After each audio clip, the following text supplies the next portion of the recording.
సభ కూడా యునానిమస్ సంవత్సరాల నుంచి శాంతి భద్రతలు బ్రహ్మాండంగా ఉన్నాయి. ఈ రాష్ట్రంలో అద్భుతంగా ఉన్నాయి. ప్రజలు సంతోషంగా ఉన్నారు. రక్షణ ఉంది, అన్ని వర్గాలు చక్కగా జరుగుతూ ఉంది.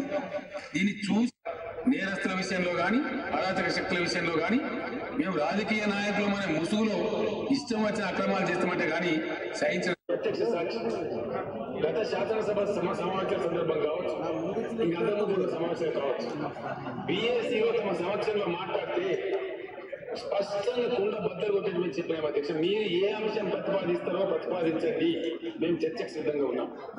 Any item that you want to discuss, government is ready.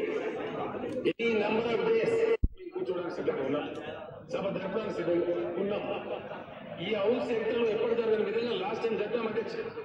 పోయిన సెషన్ బియాండ్ ఎనీబడీస్ ఎక్స్పెక్టేషన్ సమయం మించి జరిపినాం. చర్చ చేయాలి. ఇంక దీని గొడవకు ఆస్కారం ఎక్కడ ఉంది అధ్యక్ష? ఎందుకు గొడవ చేయాలి? ఇది కావాల్సుకొని చేయడమా? అరాచకం సృష్టించాలని ఉద్దేశమా? ఏ అంశమైనా చర్చించడానికి సిద్ధంగా ఉన్నాం. ఎన్ని రోజులైనా నాటకం ఆడుతున్నారు. చైర్మన్ గారిని మాట్లాడారు అధ్యక్ష. అది కూడా డైరెక్ట్ కౌన్సిల్ చైర్మన్ గారిని పట్టుకొని కౌన్సిల్ చైర్మన్ గారిని నాటకం ఆడాల్సిన అవసరం ఏమిటో అధ్యక్ష? ఎవరు నాటకం ఆడాల్సిన అవసరం ఏమిటో అధ్యక్ష? నిన్న మీరు కాంగ్రెస్ అధ్యక్ష, నేను ఇంకో మాట మనం చేస్తా ఉన్నా. నిన్న మాకు వచ్చిన సమాచారాన్ని మీకు అందించడం జరిగింది. మీరు కూడా కొంత ఇబ్బందికరమైన పరిస్థితి అని చెప్పి ముందు జాగ్రత్త చర్యలు తీసుకున్నారు అధ్యక్ష. లేకపోతే పరిస్థితి ఇంకో రకంగా ఉండేది. వాళ్ళు ముందే నిర్ణయించుకున్నారు అధ్యక్ష. మాకు స్పష్టమైన సమాచారం ఉంది. ఈ హౌస్ లో కూర్చుంటే లాంగ్ పీరియడ్ సస్పెండ్ చేయించుకోవాలి, గవర్నర్ గారి సభలోనే ప్రపంచం సృష్టించాలి అధ్యక్ష. నేను అందరూ అప్పీల్ చేయడం జరిగింది.